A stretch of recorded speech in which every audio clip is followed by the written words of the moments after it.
उत्तर प्रदेश की विभिन्न बोलियों को,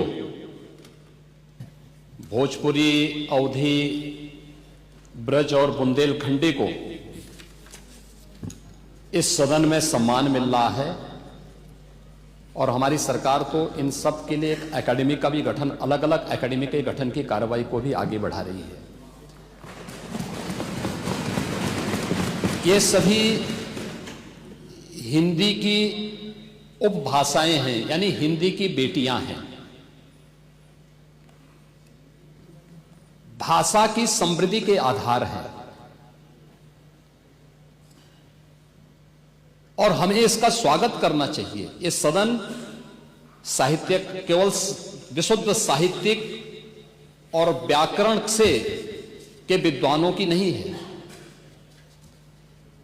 आम जन का प्रतिनिधित्व करने वाले माननीय सदस्य समाज के विभिन्न तबके से आए हैं। अंतिम पायदान पर बैठे हुए व्यक्ति की आवाज को भी इस सदन में मुखरता मिले, इसके लिए अगर किसी को हिंदी में वह धारा प्रवाह नहीं बोल सकता तो उसको भोजपुरी में भी अपनी बात को रखने का अधिकार मिलना चाहिए। अवधी में, ब्रज में या बुंदेलखंडी में उसको रखने का अधिकार मिलना चाहिए।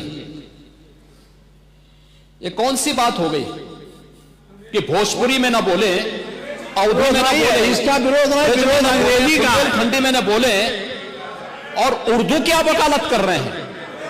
ये बड़ी विचित्र बात है। आप मुझे बताइए, मैं इसीलिए कहता हूं कि आप समाजवादियों का चरित्र ही इतना दोहरा हो चुका है, इतना दोहरा हो चुका है कि अपने बच्चों को भेजेंगे इंग्लिश पब्लिक स्कूल में और दूसरों के बच्चों को बोलेंगे कि एक गांव के उस विद्यालय में पढ़े जहां संसाधन भी नहीं है।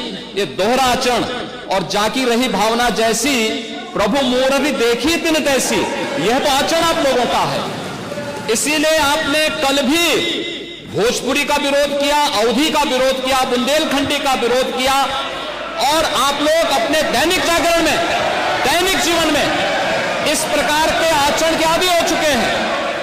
और इसलिए अध्यक्ष जी, इसका अभिनंदन हम लोग करते हैं और इन बोलियों को सम्मान मिलना चाहिए। इनके संरक्षण के लिए ही हमारी सरकार भोजपुरी एकेडमी का गठन कर रही है, अवधी एकेडमी का गठन कर रही है संत तुलसीदास जी के नाम पर। इसी के आधार पर ब्रज भाषा इतनी समृद्ध भाषा है।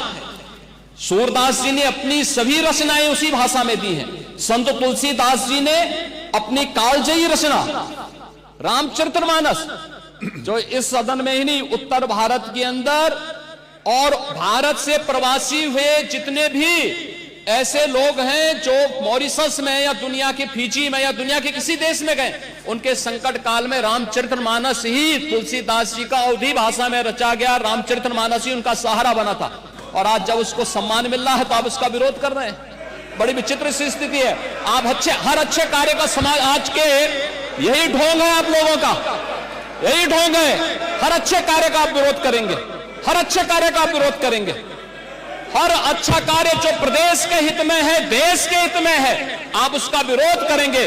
और मुझे लगता है इस प्रकार के विरोध की निंदा होनी चाहिए और हम इसका समर्थन करते हैं जो उत्तर प्रदेश की बोलियों को सम्मान मिल रहा है। मैं आपका धन्यवाद करूंगा और विधानसभा सचिवालय को इस बात के लिए धन्यवाद दूंगा।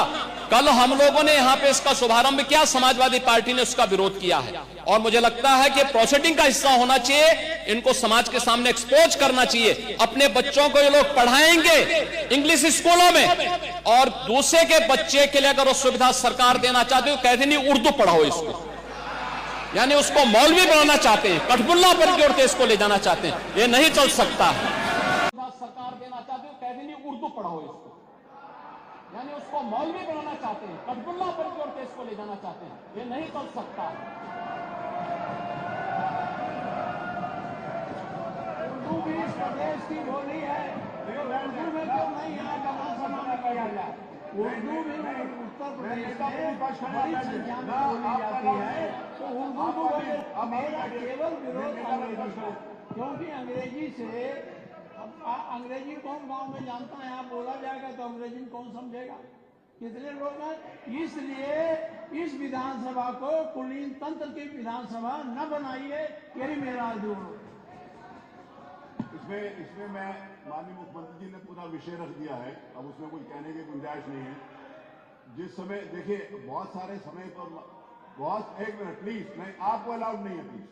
बहुत सारे अवसर के ऊपर हमारे माननीय प्रतिपक्ष के नेताओं ने भी कहा कि बेसिक के शिक्षा के ऊपर भी अंग्रेजी स्कूल खोलो। आपने डिमांड करी और सरकार कर रही है, उस बारे में भी काम नहीं कर रही। बहुत बार किया, सारे प्रश्न आए विधानसभा में, मैं आपको बता सकता हूँ वहां पर। दूसरा ये है, माननीय नेता प्रतिपक्ष, आपने जब AIPOC कराया था यहाँ पर, तो क्या अंग्रेजी में ट्रांसलेशन उनको नहीं सुनाया? माननीय अध्यक्ष जी, आपने भी सुनाया था।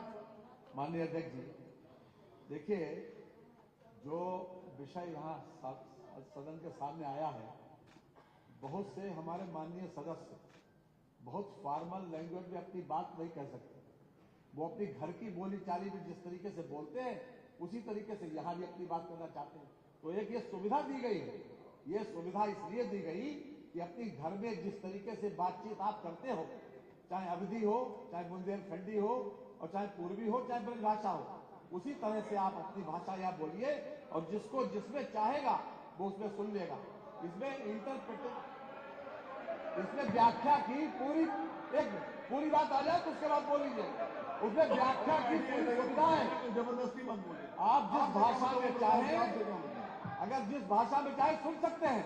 रही बात अंग्रेजी की, एक मिनट, अंग्रेजी की बात रही, देखिए अंग्रेजी भाषा का ज्ञान होना बुरा नहीं है, हम अंग्रेजी भाषा थोप नहीं रहे हैं, ये कॉन्सेप्ट गलत है।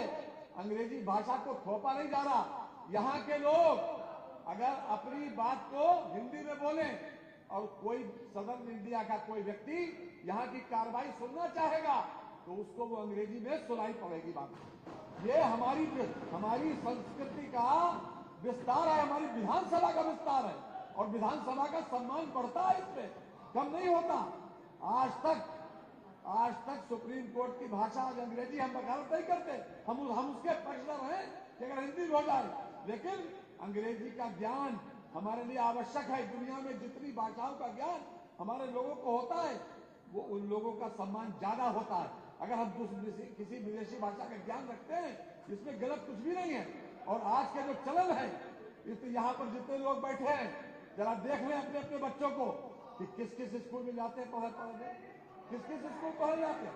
क्या अंग्रेजी भाषा का ज्ञान आवश्यक नहीं है? अंग्रेजी भाषा को हम थोप नहीं रहे, हम तो एक सुविधा दे रहे हैं कि अगर सुविधा दे रहे हैं ये कि अगर कोई व्यक्ति यहाँ पर कोई माननीय एक सदस्य आए वो बेहतर तरीके से अपनी बात अंग्रेजी में कह सकता है, जिसका मीडियम इंग्लिश रहा है तो वो अपनी बात कहे, हम हिंदी में सुनेंगे उसे। तो क्या हर्ज क्या उसमें? इसमें हर्ज नहीं होना चाहिए। थोपना अलग बात है। हम अगर अंग्रेजी कंपलसरी करें तो वहां पे आपत्ति करना, हम अंग्रेजी कंपलसरी नहीं कर रहे हैं, हम तो केवल एक सुविधा बढ़ा रहे हैं। और इस विधानसभा का देश और दुनिया में अगर लोग बैठे हुए इंग्लैंड में, अमेरिका में अगर वो चाहेंगे, उनको हिंदी नहीं आती, वो चाहेंगे तो यहाँ की भाषा में अपनी भाषा को उसमें अंग्रेजी में सुन सकते हैं। तो ये एक सुविधा दी जा रही है, इसलिए आपको विरोध नहीं करना चाहिए। माननीय माता प्रसाद जी, कल जिस तरह में आपने, क्षमा करिएगा, हमको आपका विरोध का एंगल है और नहीं तो आप पूर्वी भाषा की बात हो आप विरोध करो, ऐसा आप कभी नहीं करते। एंगल विरोध का है क्योंकि आपकी दृष्टि विरोधी है, एक दृष्टि विरोधी बन गई कि हमें विरोध करना है। लेकिन कल आपने किया था, आज नहीं करा, कल किया था, कल किया था। मैं केवल और केवल जो अंग्रेजी आप इस विधानसभा पर थोपने जा रहे हैं उसका विरोध कर रहा हूं। कोई थोपने नहीं जा रहे हैं, थोपने नहीं जा रहे हैं, एक सुविधा बढ़ाई जा रही है। आज भी सुप्रीम कोर्ट में आज भी बहस इंग्लिश का ही होती है, आज भी होती है, हम उसको थोप नहीं रहे हैं। मत संख्या 2, माननीय वहां में श्री राज्यपाल जी के संवेद नहीं, अब कल मेरा निवेदन सुन लीजिए। कल इसके ऊपर जिस समय बिल वो आएगा विधानसभा में उसको पास कराने के लिए, तब उसके ऊपर बोलिए। महामहिम श्री राज्यपाल जी के भाषण का दिया पढ़कर सुनाने का मैं उसको कर रहा हूँ। माननीय सदस्यगण, उत्तर प्रदेश विधानमंडल के वर्ष 2025 के प्रथम सत्र के हेतु आहूत दोनों सदनों के, चलिए पढ़ा हुआ मान लेते हैं। आज प्रतियां बांट दी गई होंगी, प्रतियां सब रूम में गई होंगी, पटल पर है, हाँ अबे आ गई, बट आगे आगे आगे आगे आगे आगे आगे आगे बांट दी गई। आज दो माननीय सदस्यों के जन्मदिन है। श्री वेद प्रकाश गुप्ता हैं, वेद जी का